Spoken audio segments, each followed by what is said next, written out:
കേശവനെ അറിയത്തില്ല. Praise the Lord. Praise the Lord. ദൈവനാമത്തിന് മഹത്വമുണ്ടാകട്ടെ. ഇവിടെ സന്നിഹിതരായിരിക്കുന്ന ബഹുമാന്യരായ എല്ലാ സഹോദരന്മാർക്കും സഹോദരിമാർക്കും ശ്രേഷ്ഠന്മാരെ കർത്തൃദാസന്മാർക്കും പ്രതിഷ്ഠായിക്കുന്ന pastor Shaji Daniel IPC president, pastor JP John general executives, Kerala state executives, വിവിധ സ്റ്റേറ്റ് റീജിയൻ ഭാരവാഹികൾ, കൗൺസിൽ അംഗങ്ങൾ, ദൈവവചനം പ്രസംഗിച്ച പാസ്റ്റർ ബേബി വർഗീസ്, പാസ്റ്റർ ഫിന്നിപ്പി സാമുവൽ, മറ്റ് ശ്രേഷ്ഠന്മാരായ എല്ലാ കർത്തൃദാസന്മാർക്കും മനോഹരമായ ഗാനങ്ങൾ ആലപിക്കുന്ന ഗായക സംഘത്തിനും പ്രിയ സഹോദരൻ RSVക്കും ഇവിടെയുള്ള എല്ലാവർക്കും എൻ്റെ വിനീതമായ സ്നേഹവന്ദനം അറിയിക്കുന്നു. എല്ലാറ്റൂരി മഹാദൈവത്തിൻ്റെ തിരു സാന്നിധ്യം ഇന്ന് രാത്രി ഇവിടെ എഴുന്നള്ളി വന്നിട്ടുണ്ട്. ഇന്ന് രാത്രി അവന്റെ സാന്നിധ്യം അറിയുന്നവർ കൈയുയർത്തി ദൈവത്തിന് സ്തോത്രം ചെയ്യാം. ഹല്ലേലൂയ. നിസ്തുല്യനായ ക്രിസ്തു ഒരു മേജർ സെമിനാരിയിൽ ഗ്രാജുവേഷൻ സർവീസിന് ലിബറൽ തിയോളജിയനായ ബുൾട്ടമാൻ എന്നയാളിനെയാണ് ക്ഷണിച്ചത്. അദ്ദേഹം പ്രസംഗത്തിൽ 50 മിനിറ്റ് നേരമുള്ള പ്രസംഗത്തിൽ അദ്ദേഹം യുണീക്നെസ് ഓഫ് ക്രൈസ്റ്റിനെ തകർത്തുകൊണ്ട് പ്രസംഗിച്ചു. യേശു ക്രിസ്തു നിസ്തുല്യനല്ല, അതുപോലെ തന്നെയുള്ള മറ്റനേകം ആളുകളുണ്ട് എന്ന് പറഞ്ഞുകൊണ്ട് വീട്ടുമാൻ പ്രസംഗിച്ചു. 500ഓളം ആളുകൾ അവിടെ കൂടിയിരിപ്പുണ്ട്. സെമിനാരി സ്റ്റുഡൻസ്, സ്റ്റാഫ്, അവരുടെ പേരൻസ്, ക്ഷണിക്കപ്പെട്ട അതിഥികൾ എല്ലാവരും നിശബ്ദരായി കേൾക്കുകയാണ്. ആ സമയത്ത് വൃദ്ധനായ ഒരു മനുഷ്യൻ, വെളുത്ത തലമുടിയും താടിയും ഒക്കെ ഉള്ളൊരു മനുഷ്യൻ എഴുന്നേറ്റ് നമ്മുടെ സർ, ഒരു ചോദ്യം എനിക്ക് ചോദിക്കാനുണ്ട്. അദ്ദേഹത്തിന്റെ കയ്യിൽ ബാഗിൽ നിന്ന് ഒരു ആപ്പിൾ എടുത്തു. ആപ്പിള് കടിച്ച് ഒരു കഷ്ണം കഴിച്ചുകൊണ്ട് പറഞ്ഞു, ഞാൻ പ്രായമുള്ള ഒരാളാണ്, ക്ഷമിക്കണം. അങ്ങോട്ട് പറഞ്ഞല്ലോ യേശു ക്രിസ്തു നിസ്തുല്യനല്ലെന്ന്. വീണ്ടും ആപ്പിൾ ഒരു കഷ്ണം കൂടെ കഴിച്ചു. ഞാൻ സമയമെടുത്ത് ചോദിക്കുന്നുണ്ട്, അങ്ങ് മുഷിപ്പ് തോന്നല്ലെന്ന് പറഞ്ഞു. വീട്ടുമാൻ ശാന്തമായിട്ട് അവിടെ നിന്നു. വീണ്ടും ആപ്പിളിന്റെ ഭാഗം കടിച്ച് പകുതി കടിച്ചു തിന്നിട്ട് അദ്ദേഹം ചോദിച്ചു, എന്റെ ചോദ്യം ഇതാണ്, ഞാൻ തിന്നുകൊണ്ടിരിക്കുന്ന ആപ്പിൾ മധുരമുള്ളതാണോ? വീട്ടുമാൻ പറഞ്ഞു, എനിക്കെങ്ങനെ അറിയാൻ ഒക്കുന്നത്? നിങ്ങൾക്കല്ലേ അതിന്റെ മധുരം അറിയത്തുള്ളൂ. അപ്പോൾ ആ വൃദ്ധൻ പറഞ്ഞു, ഞാൻ രുചിക്കുന്ന യേശുക്രിസ്തുവിന്റെ മാധുര്യവും അങ്ങേക്കറിയയില്ല. രുചിച്ചു നോക്കുവിൻ കർത്തൻ കൃപകളെ, യേശുക്രിസ്തു മാധുര്യവാൻ. യേശുക്രിസ്തുവിന്റെ മാധുര്യം അനുഭവിച്ചവര് ദൈവത്തിന് സ്തോത്രം ചെയ്യാം. അവൻ നിസ്തുല്യനാണ്. വേദഭാഗം വായിക്കാൻ ഞാൻ എഴുതി കൊടുത്തെങ്കിലും സമയമില്ലാത്തതുകൊണ്ട് ഞാൻ ഉദ്ധരിച്ചു പോകുകയാണ്. അന്നാസനും കയ്യാഫാവിനും യഹൂദ നേതാക്കന്മാർക്കും ശാസ്ത്രിമാർക്കും മൂപ്പന്മാർക്കും സംഘത്തിനും വലിയൊരു ബുദ്ധിമുട്ടിതാണ്. ഇവൻ ജീവിച്ചിരുന്നപ്പോൾ പറഞ്ഞു, 3-ാം ദിവസം ഉയർത്തെഴുന്നേൽക്കുമെന്ന്. അതുകൊണ്ട് ഉയർക്കാൻ പാടില്ല. എങ്ങനെങ്കിലും ഉയർത്തു പോയെങ്കിൽ ചതിവാണ്. ജീവിച്ചിരുന്നപ്പോൾ ചതിവിനേക്കാൾ വലിയ ചതിവാണ് ഇവൻ ഉയർത്തിട്ടുണ്ടെങ്കിൽ. ഇവന്റെ ശിഷ്യന്മാർ ഇവന്റെ ശരീരം മോഷ്ടിച്ചുകൊണ്ട് പോയിട്ട് ഉയർത്തു എന്നെങ്ങാനും പറഞ്ഞു പോയെങ്കിൽ ആ ചതിവ് വലുതായിരിക്കും. പീലാത്തോസിനെ കണ്ടു പറഞ്ഞു. പീലാത്തോസ് പറഞ്ഞു, ഞാൻ നിങ്ങൾക്ക് വേണ്ടുന്നിടത്തോളം കാവൽ കൂട്ടത്തെ തരാം. നിങ്ങൾ പോയി ആകാവുന്നിടത്തോളം ഉറപ്പ് വരുത്തുവീൻ. അവർ പോയി വലിയ കല്ലുരുട്ടി വെച്ച് മുദ്ര പതിച്ചു. റോമാക്കാര് കൊടുത്ത കാവൽക്കൂട്ടം അവർക്ക് 6 മണിക്കൂറാണ് അവരുടെ ഒരു ഷിഫ്റ്റ്. 4 ഷിഫ്റ്റാണ് ഒരു ദിവസമുള്ളത്. ഒരു ഷിഫ്റ്റിൽ 4 പട്ടാളക്കാരാണ്. അങ്ങനെ 16 പേരുള്ള കാവൽക്കൂട്ടത്തെ കൊടുത്തു. 16 പേരുള്ള കാവൽക്കൂട്ടമുണ്ട്. റോമൻ മുദ്രയുണ്ട്. ഉറപ്പുവരുത്തി. 3-ാം ദിവസം ചതിവ് പറ്റി. വലിയ ചതിവ് പറ്റി, അന്നാസിന് ചതിവ് പറ്റി. ഏതെല്ലാം ഉറപ്പ് വരുത്തിയിട്ടും മൂന്നാം ദിവസം യേശു ഉയർത്തെഴുന്നേറ്റു. അവന്റെ ശരീരത്തെ കല്ലറയ്ക്കകത്ത് വെച്ചുകൊണ്ടിരിക്കാൻ അവര് ശ്രമിച്ചു എങ്കിലും അവർക്ക് ചതിവ് പറ്റി, വലിയ ചതിവ് പറ്റി. മതങ്ങൾക്ക് ചതിവ് പറ്റിയിരിക്കുന്നു. യേശു ക്രിസ്തു നിസ്തുല്യൻ, അവൻ ഉയർത്തെഴുന്നേറ്റു. ലോകത്തിലെ എല്ലാ മഹാന്മാരുടെയും ജീവചരിത്രം വായിച്ചു നോക്കുക. അവസാനത്തെ അധ്യായം മരണം പറഞ്ഞ് അവസാനിക്കുക. അവർ മരിച്ചു, സമാധിയിൽ കൊണ്ടുപോയി. അവർ മരിച്ചു, അടക്കി, തീർന്നു. അതിനപ്പുറത്തൊരു അധ്യായം ഒരൊറ്റയാൾക്ക് പോലുമില്ല. യേശു ക്രിസ്തുവിന്റെ ജീവിതം അതുകൊണ്ട് അവസാനിച്ചില്ല. അവൻ മരിച്ചു, അത് കഴിഞ്ഞ് അവൻ ഉയർത്തെഴുന്നേറ്റു. പെന്തക്കോസ്ത് നാളിൽ അപ്പോസ്തലനായ പത്രോസ് ചെയ്ത പ്രസംഗം 2 മാസം പോലും ആയിട്ടില്ല യെരൂശലേമിൽ ഈ സംഭവം നടന്നിട്ട്. 2 മാസത്തിനുള്ളിൽ പത്രോസ് ചെയ്ത പ്രസംഗം ഇതാണ്: ദാവീദിന്റെ കല്ലറ നമുക്കിവിടെയുണ്ട്. അവൻ ദ്രവത്വം കണ്ടുവെന്ന് നമുക്കറിയാം. എന്നാൽ യേശുവിനെ മരണപാശങ്ങളായി അഴിച്ച് ദൈവം അവനെ ഉയർപ്പിച്ചു. മരണം അവനെ പിടിച്ചു വെക്കുന്നത് അസാധ്യമായിരുന്നു. ആരും പറഞ്ഞില്ല യേശു ഇപ്പോഴും കല്ലറയിലുണ്ടെന്ന്.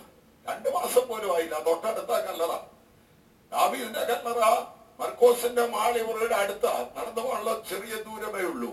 അവിടെയാണ് ദാവീദിന്റെ കല്ലറ. അവർക്കറിയാം ദാവീദിന്റെ കല്ലറ ഏതാണെന്നും ദാവീദിനെ അവിടെ ഉണ്ടെന്നും.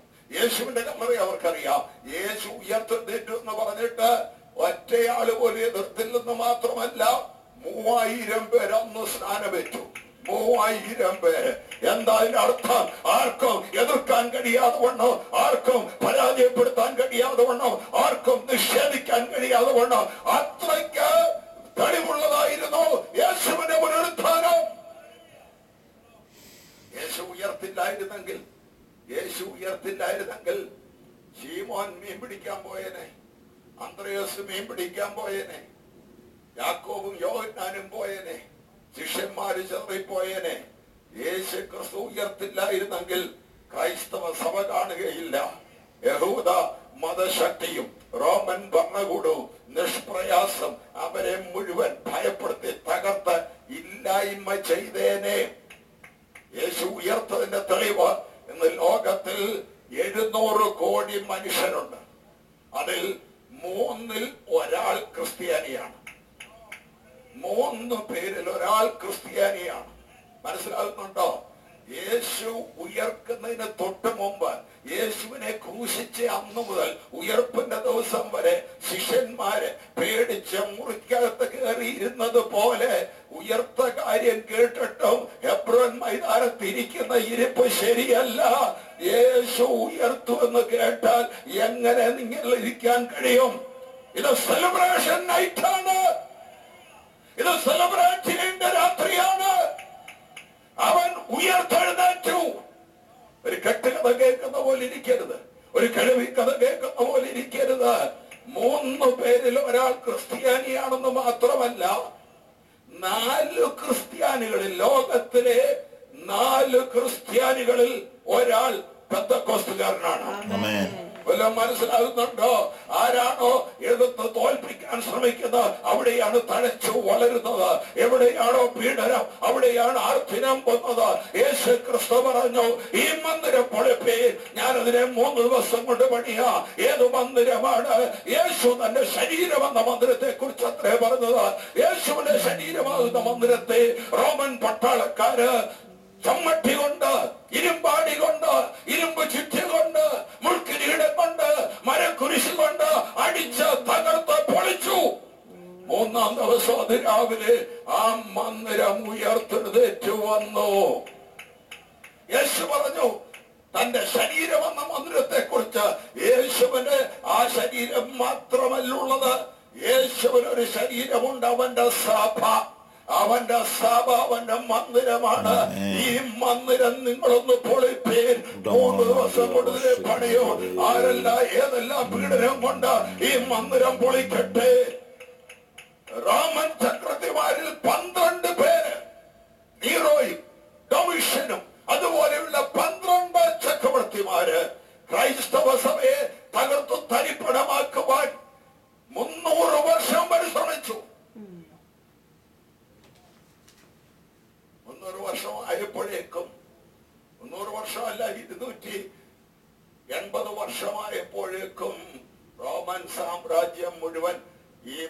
സ്വർഗം പിടിച്ചടക്കി.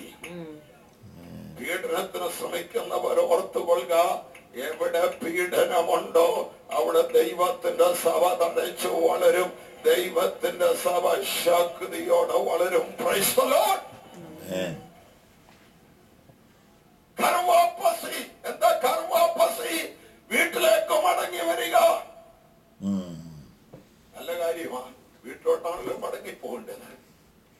വീടറിയാതെ കറങ്ങി നടക്കുന്നവർ വീട്ടിലോട്ട് മടങ്ങിപ്പോകട്ടെ. വീട് കണ്ടെത്തിയവർ ആ വീട്ടിൽ തന്നെ നിൽക്കട്ടെ. Praise the Lord. എന്താണ് ഉയർപ്പിനോട് ബന്ധപ്പെട്ട അപ്പോസ്തലനായ പൗലോസ് എഴുതിയിരിക്കുന്ന ആ വാക്യം ഞാൻ വായിപ്പിക്കാം. റോമാലേഖനം 7-ാം അധ്യായത്തിന്റെ അവസാനത്തെ വാക്യം. അവസാന ഭാഗം. നമ്മുടെ കർത്താവായ യേശുക്രിസ്തു മുഖാന്തരം ഞാൻ ദൈവത്തിന് സ്തോത്രം ചെയ്യുന്നു. നമ്മുടെ കർത്താവായ യേശുക്രിസ്തു മുഖാന്തരം ഞാൻ ദൈവത്തിന് സ്തോത്രം 34:8-34 മുതൽ വായിച്ചു. ശിക്ഷ വിധിക്കുന്നവനാർ ക്രിസ്തു യേശു മരിച്ചവൻ, മരിച്ചിട്ട് ഉയർത്തെഴുന്നേറ്റവൻ തന്നെ. ക്രിസ്തു യേശു മരിച്ചവൻ, മരിച്ചിട്ട് ഉയർത്തെഴുന്നേറ്റവൻ തന്നെ. അവൻ ദൈവത്തിന്റെ വലത്തുഭാഗത്തിരിക്കുകയും നമുക്ക് വേണ്ടി പക്ഷപാതം കഴിക്കുകയും നടന്നു കേൾക്കുക. ക്രിസ്തുവിന്റെ സ്നേഹത്തിൽ നിന്ന് നമ്മെ വേർപിരിക്കുന്നതാര്? കഷ്ടതയോ സങ്കടമോ ഉപദ്രവമോ പട്ടിണിയോ നഗ്നതയോ ആപത്തോ വാളോ? കർവാപ്പസി വന്നാൽ ഈ സ്നേഹം വിട്ടിട്ട് പോകുമോ? കഷ്ടത വന്നാൽ, സങ്കടം വന്നാൽ, ഉപദ്രവം വന്നാൽ, പട്ടിണി വന്നാൽ, നഗ്നത വന്നാൽ, ആപത്ത് വന്നാൽ, വാള് വന്നാൽ പോകുമോ? നമ്മെ സ്നേഹിച്ചവൻ മുഖാന്തരം ഇതിലൊക്കെ ഈ പൂർണ്ണ ജയം പ്രാപിക്കുന്നു. അടുത്തത് മരണത്തിനോ ജീവനോ ദൂതന്മാർക്കോ വാഴ്ചകൾക്കോ അധികാരങ്ങൾക്കോ ഇപ്പോഴുള്ളതിനോ വരുവാനുള്ളതിനോ ഉയരത്തിനോ ആഴത്തിനോ മറ്റു യാതൊരു സൃഷ്ടിക്കോ ക്രിസ്തു യേശുവിലുള്ള ദൈവ സ്നേഹത്തിൽ നിന്ന് എന്നെ വേർപിരിക്കുവാൻ കഴിയയില്ല. ചങ്ങല കെട്ടി വലിച്ചാൽ കർവാപ്പസിയുടെ പുറകെ പോകത്തില്ല. ഞാനിത് പറയാൻ കാരണം പെന്തിക്കോസുകാര് പോയി ഒറ്റ IPCക്കാരൻ പോയിട്ടില്ല. വെളുത്ത ഉടുപ്പിട്ട് നടക്കുന്നവരെല്ലാം പെന്തിക്കോസുകാരാണ് ധരിച്ചിരിക്കുക. വെളുത്ത ഉടുപ്പിടുന്നവരെല്ലാം പെന്തിക്കോസുകാരല്ല.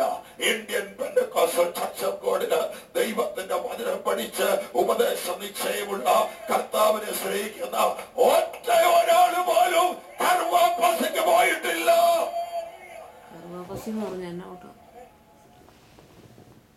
യേശുവിനോട് സ്നേഹമില്ലാത്തവൻ പോകട്ടെ, നിൽക്കരുത്. കർത്താവായ യേശുവുമായി അവൻ നിസ്തുല്യനാണെന്ന് തിരിച്ചറിവില്ല എങ്കിൽ അവനെ പോലെ മറ്റൊരാളുമില്ല, അവരൊപ്പം പറയാൻ ആരുമില്ല. അവൻ ഏകരക്ഷകനാണ്, അവനാണ് ക്രൂശിൽ എനിക്ക് വേണ്ടി യാഗമായി തീർന്നത് എന്നകത്ത് ബോധ്യതമില്ലാത്ത ആളുകളെല്ലാം തിരിച്ചു പോകട്ടെ. എന്നാൽ അകത്ത് ക്രിസ്തുവിനെ കിട്ടിയവനെ ചങ്ങല കെട്ടി വലിച്ചാലും അവൻ പോകത്തില്ല. പീഡനം കൊണ്ട് ദൈവത്തിന്റെ സഭയെ ഒതുക്കുവാൻ ആർക്കും കഴിയുകയില്ല.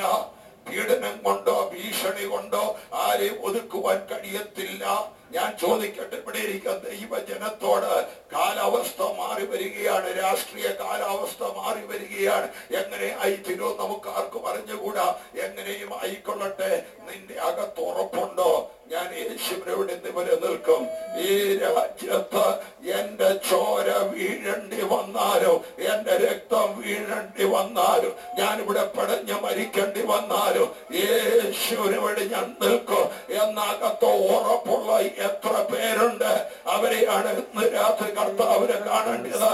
ദൈവം നിനക്ക് അതിനുള്ള കൃപ തരും. നിന്റെ ഭയം ദൈവം മാറ്റും. അവൻ നിന്നെ ശക്തിപ്പെടുത്തും, അവൻ നിന്നെ ബലപ്പെടുത്തും, അവൻ നിന്നെ ഉറപ്പിച്ചു നിർത്തും. നമ്മൾ പെന്തിക്കോസ്തുകാരെ വിളിക്കുന്ന ഒരു പേരുണ്ട്, ഫ്രഞ്ച് ഗ്രൂപ്പ്. ഫ്രഞ്ച് ഗ്രൂപ്പ് എന്ന് പറഞ്ഞാൽ മേജർ സഭകളിൽ പെട്ടതല്ല നമ്മൾ. മേജർ സഭകളിൽ പെട്ടവർക്ക് ഉള്ളതൊന്നും നമുക്കില്ല. അതുകൊണ്ട് നമ്മളെ വിളിക്കുന്നതാണ് ഫ്രഞ്ച് ഗ്രൂപ്പ്. പക്ഷെ ഈ ഫ്രഞ്ച് ഗ്രൂപ്പേ കാണത്തുള്ളൂ യേശുവിന് വേണ്ടി ജീവൻ കൊടുക്കാൻ. യേശുവിന് വേണ്ടി ജീവൻ കൊടുക്കാൻ കാണുന്നത് ഈ ഫ്രഞ്ച് ഗ്രൂപ്പാണ്. ജീവൻ കൊടുക്കേണ്ടി വന്നാലും ഒരു ഒത്തുതീർപ്പുമില്ല. ജീവൻ കൊടുക്കേണ്ടി വന്നാലും യേശു ക്രിസ്തു ഏകരക്ഷകൻ എന്നുള്ള തിരിച്ചറിവിന് യാതൊരു ഒത്തുതീർപ്പുമില്ല. ഉറപ്പുള്ളവർ എന്നോട് ചേർന്ന് ദൈവത്തിന് സ്തോത്രം ചെയ്യാം. ഹല്ലേലൂയ.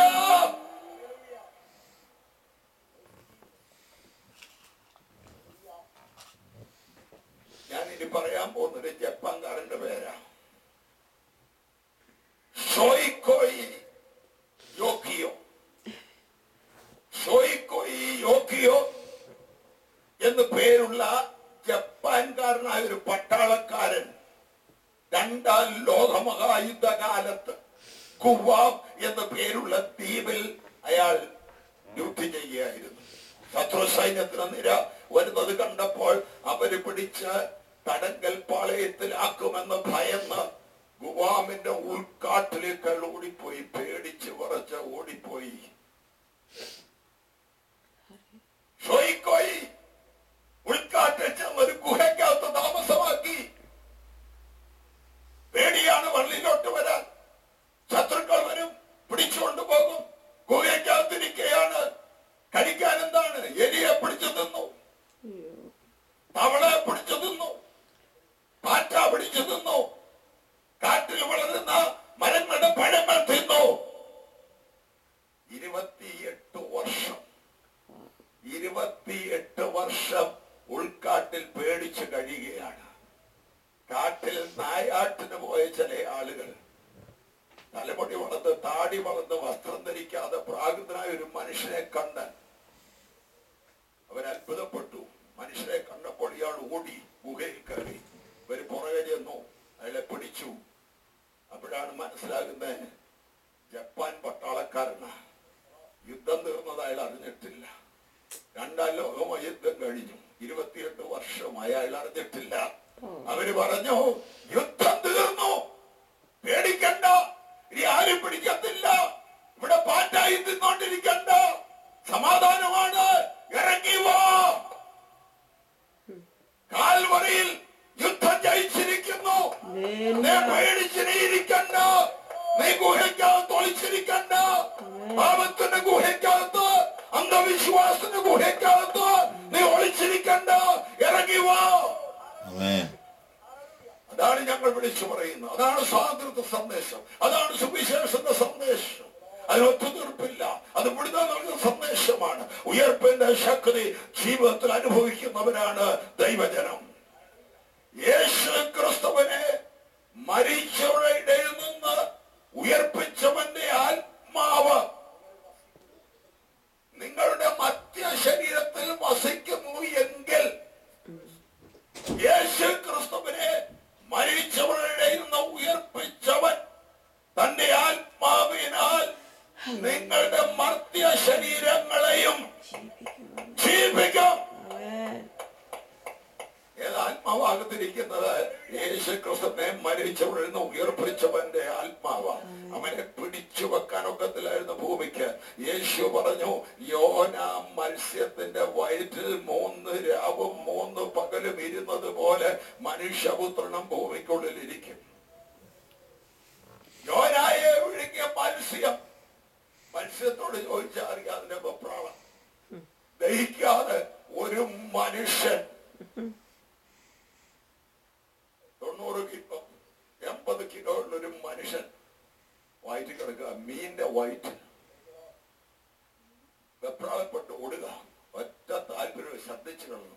3 രാവും 3 പകലും ഓടി, അതിവേഗത്തിൽ ഓടി കൊണ്ടുവന്ന് കരയ്ക്ക് യോനയെ ശ്രദ്ധിച്ച കാര്യമായി യേശു പറഞ്ഞത്.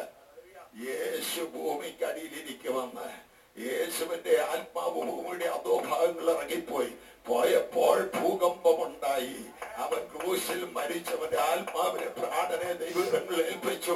അവന്റെ പ്രാണൻ അതോ ഭാഗത്തിലേക്ക് ഇറങ്ങി പോകുമ്പോൾ ഭൂമി കുലുങ്ങിപ്പോയി.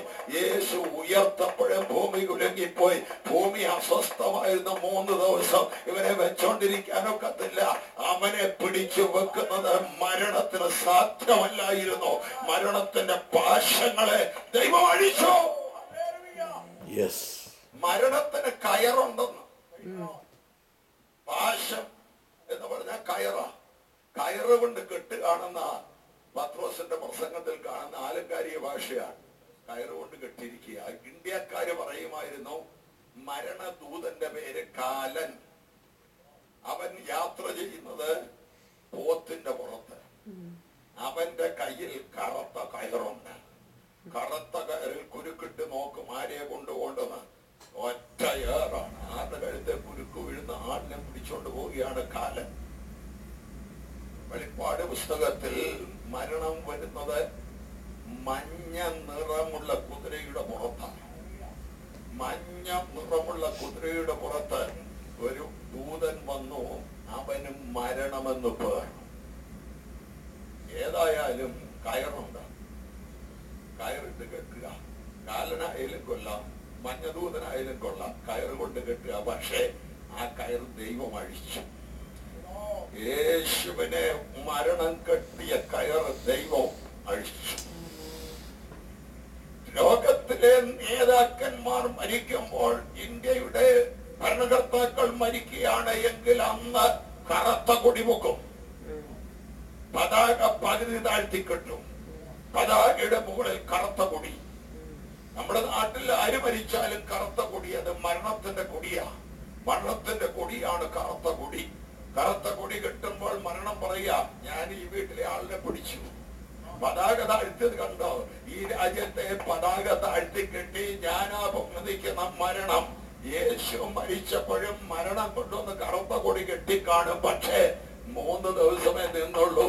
3-ാം ദിവസം മരണത്തിന്റെ കൊടിയെടുത്ത് തകർത്തിട്ട് യേശു ഉയർത്തെഴുന്നേറ്റു. എന്താണ് നമ്മുടെ ആരാധന? അവൻ ഉയർപ്പിനുള്ളതായ ആഘോഷമാണ്. നമ്മുടെ ആരാധനയിൽ ഉണ്ടാകേണ്ടത് അവന്റെ ഉയർപ്പിൻ ശക്തിയുടെ വ്യാപാരമാണ്. ഉയർപ്പിന്റെ ശക്തി നമ്മുടെ മർത്യ ശരീരത്തിൽ വ്യാപരിക്കുമ്പോൾ മർത്യ ശരീരത്തെ ജീവിപ്പിക്കുമെന്ന് പറയുന്നത് പുനരുത്ഥാനത്തെ കുറിച്ച് മാത്രമല്ല, പുനരുത്ഥാനത്തിന്റെ സൂചന അവിടെ നൽകുന്നില്ല. ഇപ്പോൾ ഇവിടെ വെച്ച് നമ്മുടെ ശരീരത്തിൽ അവന്റെ ശക്തി വ്യാപരിച്ചാൽ നമ്മുടെ മർത്യ ശരീരം ജീവിക്കും. അത് ചൈതന്യപ്പെടും. അതിന് സൗഖ്യമുണ്ടാകും. ഇന്ന് രാത്രി ഉയർപ്പിന്റെ ശക്തി നിന്റെ മർത്യ ശരീരത്തിൽ വ്യാപരിക്കുന്നുവെങ്കിൽ ഉച്ച മുതൽ ഉള്ളംകാൽ വരെ വ്യാപരിക്കുന്ന രോഗശാന്തിയുടെ കൃപ നിന്റെ ശരീരത്തിൽ വ്യാപരിക്കും. അതിവേഗത്തോടുന്ന ദൈവത്തിന്റെ വചനം ഈ 12 കീഴില് അത്ഭുത രോഗശാന്തി വരുത്തിക്കൊണ്ടിരിക്കുകയാണ്. നാടിഞ്ഞരമ്പുകളിൽ, അസ്ഥിപഞ്ജരങ്ങളിൽ, മാംസപേശികളിൽ, ആന്തരിക അവയവങ്ങളിൽ എവിടെയാണോ രോഗബന്ധനങ്ങൾ പോരാടി നിൽക്കുന്നത്, ഇന്ന് രാത്രി അത്ഭുത വിടുതൽ ദൈവം കൽപ്പിക്കുകയാണ്. ഇന്ന് രാത്രി നിനക്ക് വിടുതലുണ്ട്. അടുത്ത കാര്യം, യേശു ഉയർത്തതുകൊണ്ട് അവന്റെ വരവിക്കൽ നാമം ഉയർക്കും. അവൻ ഉയർത്തത് ആദ്യഫലമായിരുന്നു. മടങ്ങി വരവിന്റെ കാഹളം ധരിക്കുമ്പോൾ ക്രിസ്തുവിൽ മരിച്ചവർ മുമ്പേ ഉയർത്തെഴുന്നേൽക്കും. ഈ പ്രത്യാശ ഉള്ളത് കൊണ്ടാണ് ലക്ഷക്കണക്കിന് ആളുകളെ നീറോ ചക്രവർത്തി കൊന്നുമുടിച്ചപ്പോൾ, ഡൊമിഷ്യൻ സീസർ കൊന്നുമുടിച്ചപ്പോൾ ഈ പ്രത്യാശ അവർക്കുണ്ടായിരുന്നു. അവരെ തൂണോട് ചേർത്ത് കെട്ടിയിട്ട് മെഴുകുശീല ചുറ്റി എണ്ണ ഒഴിച്ച് തീ കത്തിച്ച് ജീവനുള്ള തീപ്പന്തങ്ങളാക്കിയപ്പോൾ അവരങ്ങോട്ടും ഇങ്ങോട്ടും വിളിച്ചു പറഞ്ഞു,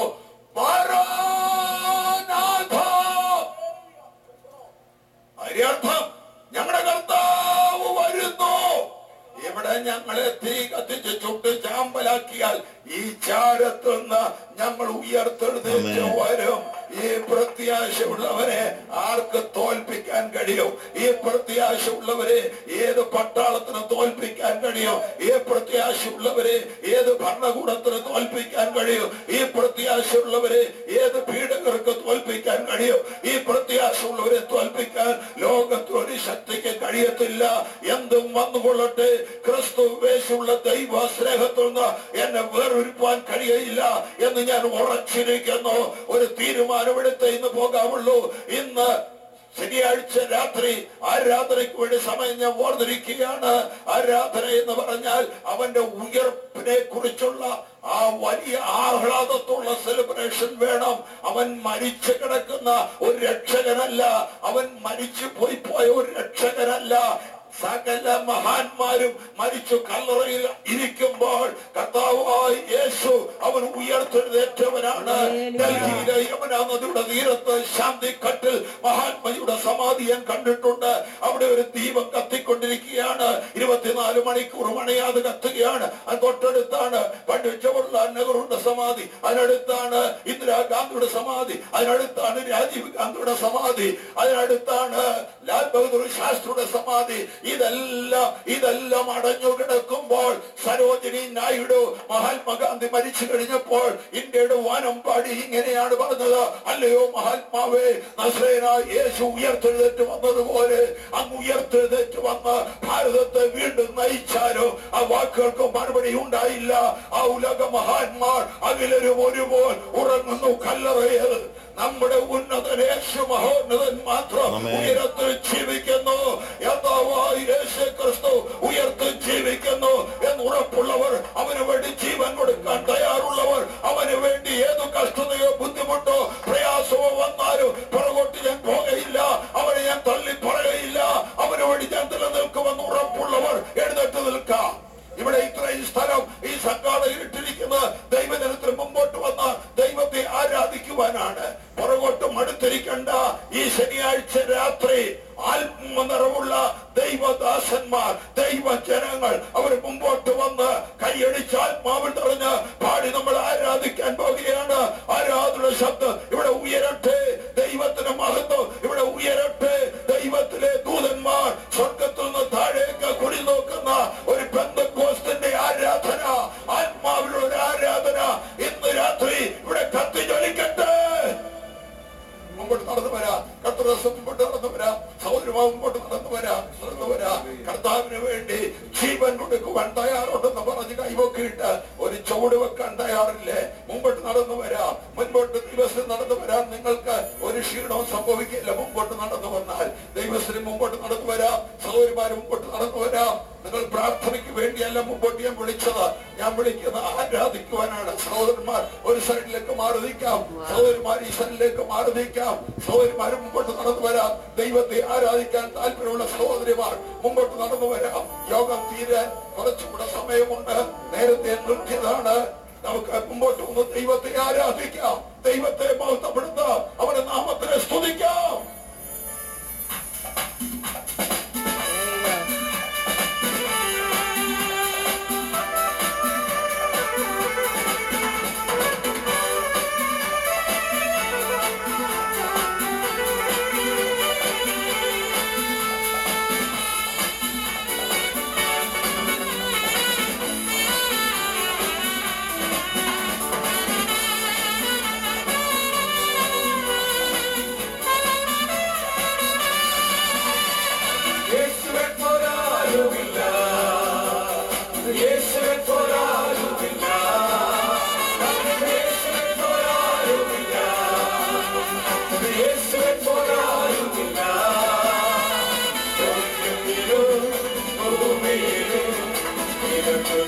Yeah.